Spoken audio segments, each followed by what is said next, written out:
ಸ್ನೇಹಿತರೆ ನಮಸ್ಕಾರ, ನಾನು ರವೀಂದ್ರ ಜೋಶಿ. ರ್ಯಾಗ್ಸ್ ಟು ರಿಚಸ್ ಅಂತ ಕತೆ ಕೇಳಿದ್ರಿ.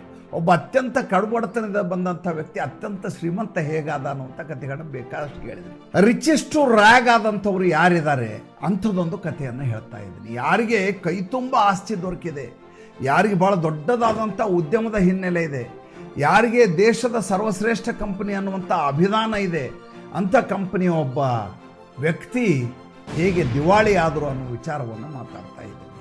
ಹೌದು ಸ್ವಾಮಿ, ನಾನು ಹೇಳ್ತಾ ಇರೋದು ಅನಿಲ್ ಅಂಬಾನಿಯವರ ಬಗ್ಗೆ. ಮೊದಲು ಅವರ ತಂದೆಯವರ ಪ್ರಾರಂಭದ ಜೀವನವನ್ನು ಹೇಳಿ ಅನಿಲ್ ಅಂಬಾನಿ ವಿಷಯಕ್ಕೆ ಬರ್ತೀವಿ. ಅನಿಲ್ ಅಂಬಾನಿ, ಮುಖೇಶ್ ಅಂಬಾನಿ 2 ಮಕ್ಕಳು. ಧೀರುಭಾಯ್ ಅಂಬಾನಿ ಅತ್ಯಂತ ಕಷ್ಟಕರ ಜೀವನದಿಂದ ಬದುಕನ್ನು ಕಟ್ಟಿಕೊಂಡಂಥ ಮನುಷ್ಯ.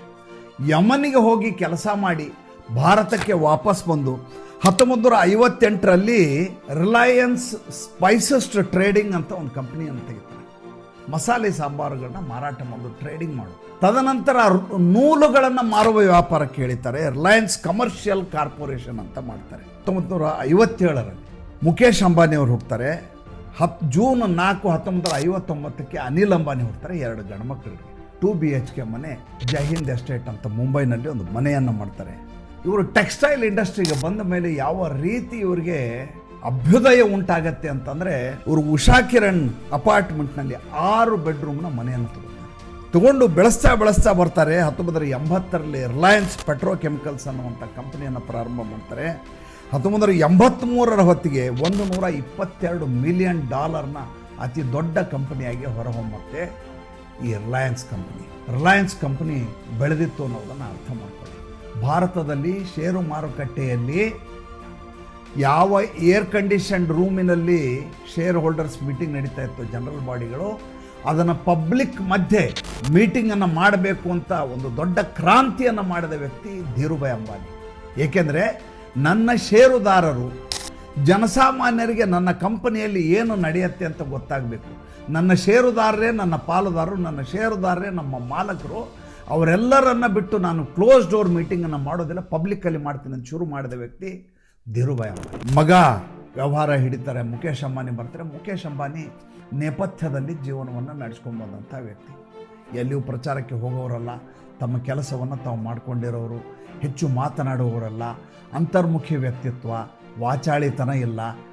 ಅವರಿಗೆ ಫೆಸಿಲಿಟಿ ಮ್ಯಾನೇಜರ್ ಅನ್ನುವಂಥ ಜವಾಬ್ದಾರಿಯನ್ನು ರಿಲಯನ್ಸ್ ಪೆಟ್ರೋಕೆಮಿಕಲ್ಸ್, ರಿಲಯನ್ಸ್ ಇಂಡಸ್ಟ್ರಿಯಲ್ಲಿ ಅವರ ತಂದೆ ಧೀರುಭಾಯ್ ಅಂಬಾನಿ ಕೊಡ್ತಾರೆ. ಮುಂದೆ 2 ವರ್ಷಕ್ಕೆ ಅನಿಲ್ ಅಂಬಾನಿ ಬರ್ತಾರೆ. ಅನಿಲ್ ಅಂಬಾನಿ ವಿಶೇಷತೆ ಏನಂದರೆ, ಈತ ಒಬ್ಬ ಫ್ಲ್ಯಾಂಬಾಯಂಟ್ ವ್ಯಕ್ತಿತ್ವ. ಅಂದರೆ ಯಾವಾಗಲೂ ಪ್ರಚಾರದಲ್ಲಿ ಇರಬೇಕು ಅನ್ನುವಂಥ ಹಂಬಲದಲ್ಲಿದ್ದಂಥ ವ್ಯಕ್ತಿ. ಸಿನಿಮಾದವರ ಸಂಪರ್ಕ, ಯಾವಾಗಲೂ ಪಬ್ಲಿಕ್ನಲ್ಲಿ ಸುದ್ದಿಯಲ್ಲಿ ಇರಬೇಕು ಅನ್ನುವಂಥ ಮನಸ್ಥಿತಿ.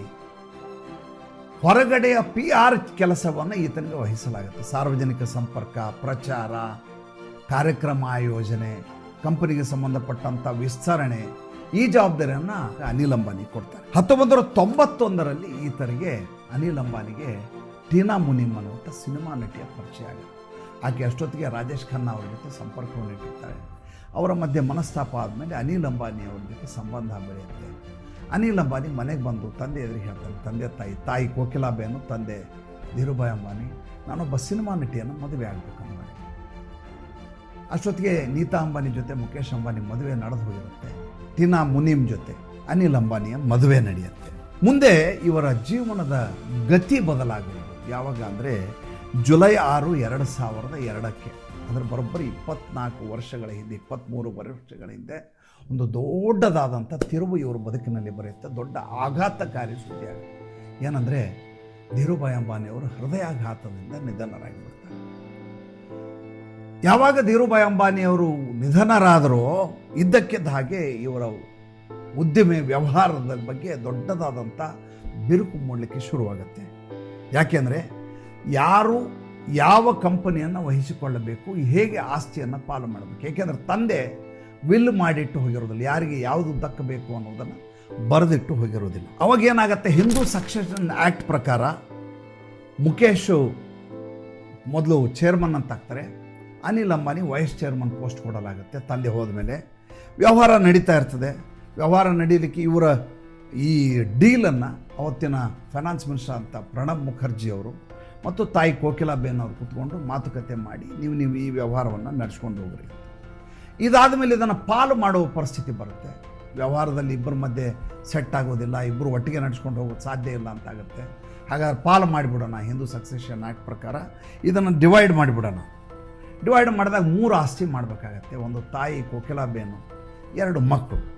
ಮಗನಿಗೆ ಯಾರೋ ದೊಡ್ಡ ಮಗ ಇರ್ತಾನೆ, ಆತ ರಿಲಯನ್ಸ್ ಇಂಡಸ್ಟ್ರೀಸ್ ಪಾತಾಳಗಂಗಾ ಗುಜರಾತ್ನಲ್ಲಿ ಏನಿದೆ ಅದನ್ನು ನಡ್ಸ್ಕೊಂಡೋಗಿ ಅಭ್ಯಾಸ ಇರುತ್ತೆ. ಆದ್ದರಿಂದ ಆತನಿಗೆ RIL ಕೊಡಲಾಗ್ತದೆ, Reliance industry, Reliance petrochemical, Reliance infrastructure.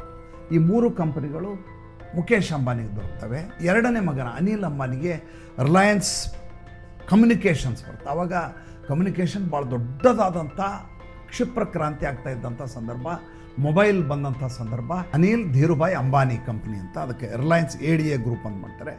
Reliance power, Reliance communication, ಈ ಕಂಪ್ನಿಗಳು ಅನಿಲ್ ಅಂಬಾನಿಗೆ ದಕ್ತವೆ. ಹಾಗೆ ನೋಡಿದರೆ ಫ್ಯೂಚರ್ ಇದ್ದದ್ದು, ದುಡ್ಡು ಮಾಡಲಿಕ್ಕೆ ಸಾಧ್ಯ ಆಗ್ತಾ ಇರುವಂಥದ್ದು ಮತ್ತು ಭಾಳ ದೊಡ್ಡ ಮಟ್ಟದಲ್ಲಿ ಬೆಳೀಲಿಕ್ಕೆ ಸಾಧ್ಯ ಆಗ್ತಾ ಇದ್ದಂಥ ಇಷ್ಟೂ ಕಂಪ್ನಿಗಳು ಅನಿಲ್ ಅಂಬಾನಿಗೆ ಹೋಗ್ಬಿಡ್ತವೆ. ಯಾವ ಕಂಪನಿಗಳು ಅಸ್ತಿತ್ವದಲ್ಲಿ ಇರ್ತಾವೋ, ಒಂದೇ ಒಂದು ಹಂತದಲ್ಲಿ ನಡ್ಕೊಂಡು ಹೋಗುವಂಥ ಕಂಪನಿಗಳಿರ್ತಾವೋ, ಯಾವುದರಲ್ಲಿ ವೊಲಾಟಿಲಿಟಿ ಇರುತ್ತೋ, ಆಯಿಲ್ ಆ್ಯಂಡ್ ಗ್ಯಾಸ್, ಸರ್ಕಾರದ ಸ್ವಾಮ್ಯದಲ್ಲಿ ಉಳಿಯುವಂಥ, ಸರ್ಕಾರದ ನಿಯಂತ್ರಣವನ್ನು ಹೇರುವಂಥ, ಬೇಗ ಬೆಳೆಯಲಿಕ್ಕೆ ಸಾಧ್ಯ ಆಗಲಾರದಂಥ ಕಂಪನಿಗಳೆಲ್ಲ ಮುಖೇಶ್ ಅಂಬಾನಿ ಬರ್ತಾವೆ. ಆದರೆ ಆತ ಸಂತೃಪ್ತನಾಗಿ ಆಯಿತು ನನಗೇನು ಕೊಡ್ತೀರಿ ಅದನ್ನು ತೊಗೊಂಡು ನಾನು ನಡ್ಸ್ಕೊಂಡು ಹೋಗ್ತೀನಿ ಅಂತ. ಅದರಲ್ಲಿ ಮಧ್ಯೆ ಒಂದು ಕ್ಲಾಸನ್ನು ಹಾಕಲಾಗುತ್ತೆ, ರೈಟ್ ಆಫ್ ಫಸ್ಟ್ ರಿಫ್ಯೂಸಲ್ ಅಂತ. 2005ರಲ್ಲಿ ಒಂದು ಅಗ್ರಿಮೆಂಟ್ ಆಗುತ್ತೆ. ಯಾರಾದರೂ ಒಂದು ಕಂಪ್ನಿಯನ್ನು ಬಿಟ್ಟು ಕೊಡೋದಾದರೆ ಮೊದಲು ಅಣ್ಣ ತಮ್ಮಂದರಲ್ಲಿ ಮಾತಾಡ್ಕೋಬೇಕು, ಕೊಡಬೇಕು ಅಂತ. ಒಂದು ರಿಲಯನ್ಸ್ ಪೆಟ್ರೋಕೆಮಿಕಲನ್ನು ಮುಖೇಶ್ ಅಂಬಾನಿ ನೋಡ್ಕೋತಾ ಇದ್ದಾರೆ ಅಂದರೆ ಅನಿಲ್ ಅಂಬಾನಿ ಪೆಟ್ರೋಕೆಮಿಕಲ್ ಮಾಡೋ ಹಾಗಿಲ್ಲ. Anil Ambani communication mobile industry ನೋಡ್ಕೋತಾ ಇದ್ದಾರೆ ಅಂದರೆ ಅದನ್ನು ಮುಖೇಶ್ ಅಂಬಾನಿ ಮಾಡೋ ಹಾಗಿಲ್ಲ. ಎಷ್ಟು ವರ್ಷ? 10 ವರ್ಷಗಳ ಕಾಲ ಒಬ್ಬರ ಬಿಸ್ನೆಸ್ಸನ್ನು ಇನ್ನೊಬ್ಬರು ಮಾಡೋ ಹಾಗಿಲ್ಲ, ಒಬ್ಬರಿಗೆ ಇನ್ನೊಬ್ಬರು ಪ್ರತಿಸ್ಪರ್ಧಿ ಆಗುವ ಹಾಗಿಲ್ಲ. ಅಣ್ಣನಿಗೆ ತಮ್ಮ, ತಮ್ಮನಿಗೆ ಅಣ್ಣ ಪ್ರತಿಸ್ಪರ್ಧಿ ಆಗೋದು. 10 ವರ್ಷ ಇದನ್ನು ಮೇಂಟೈನ್ ಮಾಡಬೇಕು. ಪಾಲಾದ ಮೇಲೆ 2006ರಿಂದ 2010ರವರೆಗೂ ಅನಿಲ್ ಅಂಬಾನಿ ಬದುಕಿನ ಸುವರ್ಣ ಯುಗ. ನಂತರ ಈತ 2008-09ರ ಸುಮಾರಿಗೆ ಆ್ಯಡ್ ಲ್ಯಾಬ್ಸ್ ಸಿನಿಮಾಸ್ ಎಂಟರ್ಟೈನ್ಮೆಂಟ್ಸ್ ಅನ್ನುವಂಥ ಒಂದು ಕಂಪನಿಯನ್ನು ತಗೋತಾರೆ. ಇದು ಮಲ್ಟಿಪ್ಲೆಕ್ಸ್ಗಳನ್ನು ಹೊಂದಿರುವಂಥ ಕಂಪ್ನಿ ಆ್ಯಡ್ ಲ್ಯಾಬ್ಸ್. ಸಿನಿಮಾ ನಿರ್ಮಾಣ, ಸಿನಿಮಾ ಪ್ರದರ್ಶನ, ಸಿನಿಮಾ ಡಿಸ್ಟ್ರಿಬ್ಯೂಷನ್ನು ಎಲ್ಲ ಇರುವಂಥ ಆ್ಯಡ್ ಲ್ಯಾಬ್ಸ್ ಫಿಲ್ಮ್ಸ್ ಅನ್ನುವಂಥ ಕಂಪನಿಯನ್ನು ಈತ ಟೇಕ್ ಓವರ್ ಮಾಡ್ತಾರೆ. 2008ರಲ್ಲಿ ಅನಿಲ್ ಅಂಬಾನಿಯ ಬಳಿ ಭಾರತ ದೇಶದ 700 ಸ್ಕ್ರೀನ್ಗಳು ಆತನ ಸ್ವಾಮ್ಯದಲ್ಲಿರ್ತಾರೆ. 700 ಥಿಯೇಟ್ರ್ಗಳನ್ನು ಒಡೆಯನಾಗಿರ್ತಾನೆ ಈತ. ಅಷ್ಟೇ ಅಲ್ಲ, ಹಾಲಿವುಡ್ನ ಸಂಪರ್ಕ ಬೆಳೆಯುತ್ತೆ. ಈತನ ಜೊತೆ ಅಮಿತಾಬ್ ಬಚ್ಚನ್ನಿಂದ ಹಿಡಿದು ದೊಡ್ಡ ಮುಲಾಯಂ ಸಿಂಗ್ ಯಾದವ್ನಿಂದ ಹಿಡಿದು ಎಲ್ಲರೂ ಈತನ ಸಂಪರ್ಕದಲ್ಲಿರ್ತಾರೆ. ದೇಶದ ಬಿಗ್ ವಿಗ್ಸ್ ಅಂತ ಏನಿದ್ದಾರೆ ಅವರೆಲ್ಲರೂ ಕೂಡ ಅನಿಲ್ ಅಂಬಾನಿ ಸಂಪರ್ಕದಲ್ಲಿರ್ತಾರೆ. ಅನಿಲ್ ಅಂಬಾನಿ ಪೇಜ್ 3 ಪಾರ್ಟಿಯಲ್ಲಿ ಇರಲೇಬೇಕು, ಆ ಮಟ್ಟಿಗೆ ಬೆಳೆದ್ಬಿಟ್ಟಿರ್ತಾರೆ. ಅಮಿತಾಬ್ ಬಚ್ಚನ್ ಸ್ವತಃ ಸಂದರ್ಶನದಲ್ಲಿ ಹೇಳ್ತಾರೆ, ಅನಿಲ್ ಅಂಬಾನಿ ಇದ್ಬಿಟ್ರೆ ಸಾಕು, ಅಂಥ ಪಾರ್ಟಿಯನ್ನು ನಾನು ನೋಡೇ ಇಲ್ಲ, ಅಷ್ಟು ವ್ಯವಸ್ಥಿತವಾಗಿ ಈತ ಪಾರ್ಟಿಯನ್ನು ಆರ್ಗನೈಸ್ ಮಾಡುವಂಥ ವ್ಯಕ್ತಿ ಅಂತ ಹೆಸರು ಗಳಿಸ್ತಾರೆ. 2 ವರ್ಷ ರಾಜ್ಯಸಭಾ ಸದಸ್ಯರಾಗ್ತಾರೆ ಸಮಾಜವಾದಿ ಪಾರ್ಟಿಯಿಂದ. ಈತ ಇನ್ನಿಲ್ಲದ ಹಾಗೆ ಬೆಳೆದ್ಬಿಡ್ತಾರೆ. ಹಾಲಿವುಡ್ನ ಸಂಪರ್ಕ ಬೆಳೆಯುತ್ತೆ. ಹಾಲಿವುಡ್ನಲ್ಲಿ ಸ್ಟೀವನ್ ಸ್ಪಿಲ್ಬರ್ಗ್ ಜೊತೆ ಸಿನಿಮಾ ಮಾಡಲಿಕ್ಕೆ ಈತ ಟೈಅಪ್ ಮಾಡ್ಕೋತಾರೆ. $1.2 ಬಿಲಿಯನ್ ದುಡ್ಡನ್ನು ಇನ್ವೆಸ್ಟ್ ಮಾಡ್ತಾರೆ ಡ್ರೀಮ್ ವರ್ಕ್ಸ್ ಅನ್ನುವಂಥ ಒಂದು ಕಂಪನಿಯ ಜೊತೆ. 2008ರಲ್ಲಿ ಈತ ಒಂದು ಕಂಪನಿಯನ್ನು ಪ್ರಾರಂಭ ಮಾಡ್ತಾರೆ, ರಿಲಯನ್ಸ್ ಪವರ್ ಅಂತ ಹೇಳಿ. ಆ ಕಂಪನಿ ಇವತ್ತರೆಗೂ ಅದರ ರೆಕಾರ್ಡನ್ನು ಯಾರೂ ಬ್ರೇಕ್ ಮಾಡಲಿಕ್ಕಾಗಿಲ್ಲ. ಏನಂದರೆ $3 ಬಿಲಿಯನ್ ನಷ್ಟು ಮೌಲ್ಯದ ಶೇರ್ಗಳು 60 ಸೆಕೆಂಡಲ್ಲಿ ಮಾರಾಟ ಆಗ್ತವೆ. IPO ಅಂತಾರೆ, ಇನಿಷಿಯಲ್ ಪಬ್ಲಿಕ್ ಆಫರ್ ಅಂತೇಳಿ. ಅಂದರೆ ಮಾರುಕಟ್ಟೆಯಲ್ಲಿ ಕಂಪನಿ ಪ್ರಾರಂಭ ಆಗುವುದಕ್ಕಿಂತ ಮುಂಚೆ ಒಂದು ಕಂಪನಿ ತನ್ನ ಷೇರುಗಳನ್ನು ಮಾರಾಟ ಮಾಡುವಾಗ ತನಗೆ ಎಷ್ಟು ದುಡ್ಡು ಬರಬೇಕು ಅಷ್ಟು ಶೇರನ್ನು ಮಾರ್ಕೆಟಲ್ಲಿ ಬಿಟ್ಟಾಗ ಅದು 10 ಪಟ್ಟು ಹೆಚ್ಚು ಮಾರಾಟ ಆಗಿಬಿಡುತ್ತೆ.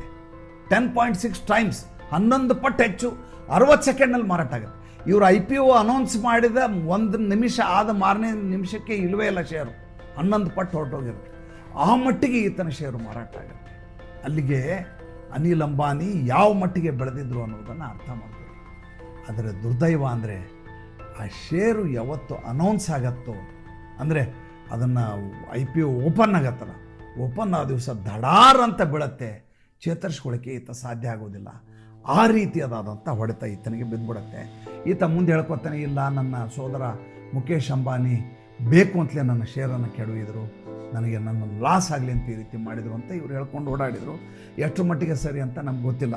2008 ಫೋರ್ಬ್ಸ್ ಮ್ಯಾಗಜಿನ್ನಲ್ಲಿ $42 ಬಿಲಿಯನ್ ಆಸ್ತಿಯನ್ನು ಹೊಂದಿದ 6ನೇ ಶ್ರೀಮಂತ ಅಂತ ಹೆಸರನ್ನು ಪಡೆದರು. ಇದ್ದಕ್ಕಿದ್ದ ಹಾಗೆ CDMAನಿಂದ GSM ಫೋನ್ಗಳು ಶುರು ಆಗ್ಬಿಡ್ತವೆ. GSM ಫೋನ್ ಶುರು ಆದ ತಕ್ಷಣ ಅದು 4G 5Gಗೆ ಕಂಪ್ಯಾಟಿಬಿಲಿಟಿ ಇರೋದು. CDMAನಲ್ಲಿ ಕಂಪ್ಯಾಟಿಬಲ್ ಆಗಿರೋದು.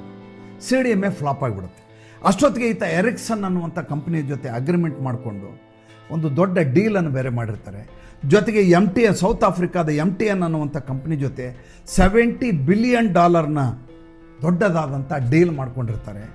ಎರಡೂ ಕೂಡ ಫ್ಲಾಪ್ ಆಗಿಬಿಡ್ತವೆ. ಫ್ಲಾಪ್ ಆಗಿ ಸಾಲವನ್ನು ವಾಪಸ್ ಕಟ್ಟಬೇಕಾದ ಅನಿವಾರ್ಯತೆ ಬರುತ್ತೆ. ಒಂದು ಕಡೆ ರಿಲಯನ್ಸ್ ಪವರ್ ಬಿದ್ದು ಹೋಗುತ್ತೆ, ಮತ್ತೊಂದು ಕಡೆ ಲಾಸ್ ಆಗಲಿಕ್ಕೆ ಶುರುವಾಗುತ್ತೆ. ಹಾಲಿವುಡ್ನಿಂದ ಹಾಕಿದ ದುಡ್ಡು ರಿಫಂಡ್ ಆಗೋದಿಲ್ಲ, ಬೇಕಾದಂಥ ದುಡ್ಡು ವಾಪಸ್ ಬರೋದಿಲ್ಲ.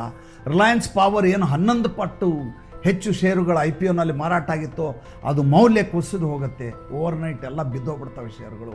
CDMA ಮೊಬೈಲು ತನ್ನ ಅಸ್ತಿತ್ವವನ್ನು ಕಳ್ಕೊಂಡ್ಬಿಡುತ್ತೆ.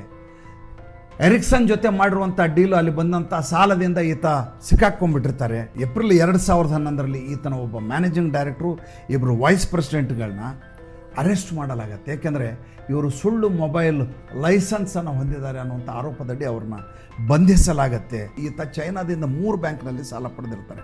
$1.2 ಬಿಲಿಯನ್. ಒಂದು ಅಲ್ಲಿ ICBC ಅನ್ನುವಂಥ ಕಂಪ್ನಿ, CDB ಅನ್ನುವಂಥ ಬ್ಯಾಂಕು ಮತ್ತು ಎಕ್ಸಾಮ್ ಬ್ಯಾಂಕ್ ಅನ್ನುವಂಥ 3 ಬ್ಯಾಂಕ್ನಲ್ಲಿ ಸಾಲವನ್ನು ಪಡೆದಿರ್ತಾರೆ. ಆ ಸಾಲದ ರಿಪೇಮೆಂಟ್ ಶುರು ಆಗಿಬಿಡುತ್ತೆ. ಅದನ್ನು ಕೂಡ ಈತನಿಗೆ ಕಟ್ಟಲಿಕ್ಕೆ ಆಗೋದಿಲ್ಲ. ನೋಡ್ತಾ ನೋಡ್ತಾ ನೋಡ್ತಾ ನೋಡ್ತಾ ಈತನ ವ್ಯಾಪಾರದ ಸೌಧ ಕುಸಿಯಲಿಕ್ಕೆ ಶುರುವಾಗುತ್ತೆ. ಇದೇ ಸಮಯಕ್ಕೆ ಆ ಕಡೆ ಮುಖೇಶ್ ಅಂಬಾನಿ ದಿನದಿಂದ ದಿನಕ್ಕೆ ಆತನ ವ್ಯವಹಾರ ವೃದ್ಧಿ ಆಗಲಿಕ್ಕೆ ಶುರುವಾಗುತ್ತೆ. 2012ರಲ್ಲಿ ಆತ ಆಂಟಿಲಿಯಾ ಅನ್ನುವಂಥ ಅತಿ ದೊಡ್ಡದಾದಂಥ ಸ್ವಪ್ನ ಸೌಧವನ್ನು ಕಟ್ಕೋತಾರೆ. 27 ಸ್ಟೋರೇಯ ಬಿಲ್ಡಿಂಗ್, 27 ಅಂತಸ್ತಿನ ಕಟ್ಟಡವನ್ನು ಆಂಟಿಲಿಯಾ ಅನ್ನುವುದನ್ನು ಪೆಡರ್ ರೋಡ್ನಲ್ಲಿ ಆತ ಕಟ್ಕೋತಾರೆ. 568 ಫೀಟ್ ಎತ್ತರದ ಮನೆ, ಅದರಲ್ಲಿ 6 ಸ್ಟೋರಿ, 6 ಅಂತಸ್ತುಗಳಲ್ಲಿ ಬರೀ ಕಾರ್ ಪಾರ್ಕಿಂಗ್ ಇರುತ್ತೆ. 168 ಅತ್ಯಂತ ಕಾಸ್ಟ್ಲಿಯಸ್ಟ್ ಕಾರುಗಳ ಪಾರ್ಕಿಂಗ್ ವ್ಯವಸ್ಥೆ ಅದರಲ್ಲಿ ಇರುತ್ತೆ. 9 ಲಿಫ್ಟ್ಗಳ ಮನೆಯಲ್ಲಿರ್ತವೆ. 50 ಸೀಟ್ನ ಒಂದು ಥಿಯೇಟ್ರನ್ನ ಮನೆಯಲ್ಲಿ ಮಾಡ್ಕೊಂಡಿರ್ತಾರೆ ಮುಖೇಶ್ ಅಂಬಾನಿ. ಆ ರೀತಿ ಆತ ಬೆಳೀತಾ ಇದ್ದರೆ ಅನಿಲ್ ಅಂಬಾನಿ ದಿನದಿಂದ ದಿನಕ್ಕೆ ಕುಸಿಲಿಕ್ಕೆ ಶುರು ಮಾಡ್ತಾರೆ. ಇದೇ ಸಂದರ್ಭದಲ್ಲಿ ಆ ಕಡೆ ರಿಲಯನ್ಸ್ ಕಮ್ಯುನಿಕೇಷನ್ನ ರಿಲಯನ್ಸ್ ಫೋನ್ ಬೀಳ್ತದೆ. CDMA ಈ ಕಡೆ 10 ವರ್ಷ ಒಬ್ಬರು ಇನ್ನೊಬ್ಬರ ಕಂಪ್ನಿಯನ್ನು ಪ್ರಾರಂಭ ಮಾಡಬಾರ್ದು ಅಂತ ಏನು ಅಗ್ರಿಮೆಂಟ್ ಇರುತ್ತೋ ಅದರ ಟರ್ಮ್ ಮುಗಿಯುತ್ತೆ. ಸೆಪ್ಟೆಂಬರ್ 2016ಕ್ಕೆ ಮುಖೇಶ್ ಅಂಬಾನಿ ಜಿಯೋ ಪ್ರಾರಂಭ ಮಾಡಿಬಿಡ್ತಾರೆ.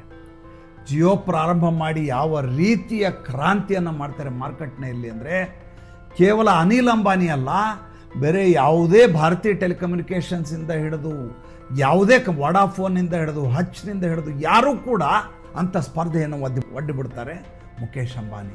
ಸ್ವೀಡಿಷ್ನ ಎರಿಕ್ಸನ್ ಕಂಪ್ನಿಗೆ ಈತ $80 ಮಿಲಿಯನ್ ದುಡ್ಡನ್ನು ವಾಪಸ್ ಕಟ್ಟುವ ದಿನ ಹತ್ತಿರ ಬಂದಾಗ ಜೈಲಿಗೆ ಹೋಗುವ ಸಂದರ್ಭ ಬಂದ್ಬಿಡುತ್ತೆ ಅನಿಲ್ ಅಂಬಾನಿಗೆ. ಆವಾಗ ತಾಯಿ ಕೋಕಿಲಾಬೇನ್ ಬರ್ತಾರೆ, ಬಂದು ಹೇಳ್ತಾರೆ, ನೋಡು ನಿನ್ನ ತಮ್ಮ ಜೈಲಿಗೆ ಹೋಗ್ಬಿಡ್ತಾನೆ, ಈಗ ಎರಿಕ್ಸನ್ಗೆ ದುಡ್ಡು ಕಟ್ತೆ ಹೋದರೆ ನನಗೋಸ್ಕರ ತಾಯಿಗಾಗಿ ನಿನ್ನ ತಮ್ಮನನ್ನು ಉಳಿಸ್ಕೊ. ಕೊನೆಗೆ ಕೋಕಿಲಾಬೇನ್ ಅವರ ಮಾತಿಗೆ ಕಟ್ಟು ಬಿದ್ದು ಮುಖೇಶ್ ಅಂಬಾನಿ $80 ಮಿಲಿಯನ್ ಸಾಲವನ್ನು ತೀರಿಸಿ ಜೈಲಿಗೆ ಹೋಗಬೇಕಾದ ಅನಿಲ್ ಅಂಬಾನಿಯನ್ನು ಉಳಿಸ್ತಾರೆ. ಮುಂದೆ ಚೈನಾದ ಕಂಪ್ನಿಗಳು ದುಡ್ಡು ರಿಪೇಮೆಂಟ್ ಕೇಳಲಿಕ್ಕೆ ಶುರು ಮಾಡ್ತವೆ. ಯಾವಾಗ ಚೈನಾ ಕಂಪ್ನಿಗಳು ದುಡ್ಡು ವಾಪಸ್ ಕೇಳಲಿಕ್ಕೆ ಶುರು ಆಗ್ತಾವೋ ಆವಾಗ ಫೆಬ್ರವರಿ 2019ಕ್ಕೆ ಈತ ತನ್ನ ರಿಲಯನ್ಸ್ ಕಮ್ಯುನಿಕೇಷನ್ಸ್ ಎನ್ನುವಂಥ ಕಂಪನಿಯನ್ನು ದಿವಾಳಿ ಘೋಷಿಸಿಬಿಡ್ತಾರೆ. ದಿವಾಳಿ ಘೋಷಿಸಿ $717 ಮಿಲಿಯನ್ ಲೋನನ್ನು ತೀರಿಸಲಿಕ್ಕೆ ಸಾಧ್ಯ ಆಗೋದಿಲ್ಲ ಅಂತ ಹೇಳಿಬಿಡ್ತಾರೆ. ಅಷ್ಟೊತ್ತಿಗೆ ICBC ಅನ್ನುವಂಥ ಕಂಪನಿಯ ಸಾಲ $1.2 ಬಿಲಿಯನ್ ಆಗಿರುತ್ತೆ. ಫೆಬ್ರವರಿ 7, 2020ಕ್ಕೆ ಈ ಮನುಷ್ಯ $42 ಬಿಲಿಯನ್ ಕಂಪನಿ ಹೊಂದಿದಂಥ 2008ರಲ್ಲಿ ಹೊಂದಿದ ವ್ಯಕ್ತಿ ಫೆಬ್ರವರಿ 7, 2020ಕ್ಕೆ ತನ್ನ ದಿವಾಳಿಯನ್ನು ಘೋಷಿಸ್ತಾರೆ ಅನಿಲ್ ಅಂಬಾನಿ. ಇಬ್ಬರಿಗೂ ಸರಿಸಮನಾದ ಆಸ್ತಿ ಬಂದಿತ್ತು. ಒಬ್ಬನಿಗೆ ಹಾಗೆ ನೋಡಿದರೆ ಕಡಿಮೆಯೇ ಬಂದಿತ್ತು ದೊಡ್ಡ ಮಗನಿಗೆ. ಸಣ್ಣವನಿಗೆ ಜಾಸ್ತಿ ಕೊಡುವಂಥ ಕೋಕಿಲಾಬೇನ್ ಹೇಳಿದರು. ಆಯಿತು ತಗೋ ಅಂತ ಹೇಳಿದರು. ಸಣ್ಣವನಿಗೆ ಮುಂದೆ ಫ್ಯೂಚರ್ ಇರುವಂಥ ಕಂಪ್ನಿಗಳನ್ನ ಕೊಡು ಅಂತ ಹೇಳಿದ್ರು. ಕಮ್ಯುನಿಕೇಷನ್ ಫ್ಯೂಚರ್ ಇದೆ ಕೊಡು, ಪವರ್ ಫ್ಯೂಚರ್ ಇದೆ ಕೊಡು, ಅಂಥ ಕಂಪ್ನಿಗಳನ್ನೆಲ್ಲ ಕೊಡಿಸಲಾಯಿತು. ಕೈ ತುಂಬ ಆಸ್ತಿಯನ್ನು ಕೊಡಲಾಯಿತು. ಬೇಕಾದಷ್ಟು ಸ್ಥಿರಾಸ್ತಿ, ಬೇಕಾದಷ್ಟು ಚರಾಸ್ತಿಗಳು ಆತನ ಮುಡಿಗೆ ಬಂದವು. ಹೇಳಿದವರ ಜೊತೆ ಮದುವೆ ಆಗಲಿಕ್ಕೆ ಅವಕಾಶ ಸಿಕ್ತು. ಎಲ್ಲವನ್ನೂ ಕೊಟ್ಟು ಕೂಡ ಅನಿಲ್ ಅಂಬಾನಿ ಅದ್ಯಾವುದನ್ನು ಸರಿಯಾಗಿ ಹ್ಯಾಂಡ್ಲ್ ಮಾಡಲಿಕ್ಕೆ ಆಗಲಾರದೆ ಎಲ್ಲ ಕಡೆ ತಾಪತ್ರಯ ಮಾಡಿಕೊಂಡು ಕೊನೆಗೆ ದಿವಾಳಿ ಆಗುವಂಥ ಪ್ರಸಂಗ ಬಂತು. ಈಗ ಆತನ ಪುತ್ರ ವ್ಯಾಪಾರ ವಹಿವಾಟನ್ನು ನೋಡ್ಕೋತಾ ಇದ್ದಾರೆ. ಹಲವಾರು ಡಿಫೆನ್ಸ್ ಡೀಲ್ಗಳನ್ನು ಮ್ಯಾನೇಜ್ ಮಾಡಿಕೊಂಡು ಸಾಧ್ಯವಾದಷ್ಟು ವ್ಯವಹಾರ ನಡೆಸುವಂಥ ಸ್ಥಿತಿಗೆ ಬಂದಿದ್ದಾರೆ. ಅವರ ಜೀವನದ ಗುರಿ ತಮ್ಮ ಮೈ ಮೇಲಿದ್ದ ಸಾಲವನ್ನು ತೀರಿಸುವುದೇ ಆಗಿದೆ ವಿನಃ ಮೊದಲಿನ ಹಾಗೆ ಆ ಪರಮೋಚ್ಚ ಸ್ಥಾನವನ್ನು ಗಳಿಸಬೇಕು ಅನ್ನೋದಲ್ಲ. ಮಾಡಿರುವ ಸಾಲ ಮತ್ತು ದಿವಾಳಿತನ ಏನಿದೆ ಅದರಿಂದ ಹೊರಬರಬೇಕು ಅನ್ನುವಂಥ ನಿಟ್ಟಿನಲ್ಲಿ ಅವರ ನಿರಂತರವಾದ ಪ್ರಯತ್ನ ಸಾಗಿದೆ. ಬೆಳಗ್ಗೆ 5:30ಯಿಂದ ರಾತ್ರಿ 9:00ವರೆವರೆಗೂ ನಿರಂತರವಾಗಿ ಅನಿಲ್ ಅಂಬಾನಿ ಇವತ್ತಿಗೂ ಕೆಲಸ ಮಾಡ್ತಾರೆ. ವಾರದಲ್ಲಿ 6 ದಿವಸ ನಿರಂತರವಾಗಿ ತನ್ನ ಕಂಪನಿಯನ್ನು ಕಟ್ಟುವ ಹೆಣಗಾಟದಲ್ಲಿ ತೊಡಗಿದ್ದಾರೆ. ಆದರೆ ಯಶಸ್ಸು ಅವರ ಮುಡಿಗೆ ಏರ್ತಾ ಇಲ್ಲ. ತಂದೆ ಇಬ್ಬರಿಗೂ ಸಮನಾಗಿಯೇ ನೋಡ್ಕೊಂಡು 2 ಕಣ್ಣುಗಳು, ಅದರ ಒಂದು ಕಣ್ಣು ಈ ರೀತಿ ಅಪಸವ್ಯ ಮಾಡಿಕೊಂಡು ತಾಪತ್ರಯವನ್ನು ಅನುಭವಿಸಬೇಕಾಯಿತು. ಜೀವನದಲ್ಲಿ ಲಕ್ಷ್ಮಿ ಅನ್ನೋದು ಭಾಳ ಚಂಚಲೆ ಅಂತ ಹೇಳ್ತಾರೆ. ಭಾರೀ ಚಂಚಲೆ ಅಂತ ನನಗನಿಸಿದ್ದು ಅನಿಲ್ ಅಂಬಾನಿಯವರ ಬದುಕನ್ನು ನೋಡಿದಾಗ. ಭಾಳ ಜಾಗೃತರಾಗಿ ಜೀವನವನ್ನು ಮಾಡೋಣ. ಯಾವ ಕ್ಷಣದಲ್ಲಿ ಬದುಕು ಕುಸಿದು ಹೋಗುತ್ತೋ, ನಿಂತ ನೆಲ ಕುಸಿದು ಯಾವಾಗ ಒಳಗಡೆ ನಾವು ಹುದುಗಿ ಹೋಗ್ತೇವೆ ಗೊತ್ತಾಗಲಾರದಂಥ ಸೂಕ್ಷ್ಮ ಸಂಕೀರ್ಣವಾದಂಥ ಬದುಕಿದೆ. ಜಾಗೃತಾವಸ್ಥೆ ಯಾವತ್ತೂ ನಮ್ಮೊಂದಿಗಿರಬೇಕು. ಒಳ್ಳೆಯದಾಗಲಿ. ನಮಸ್ಕಾರ.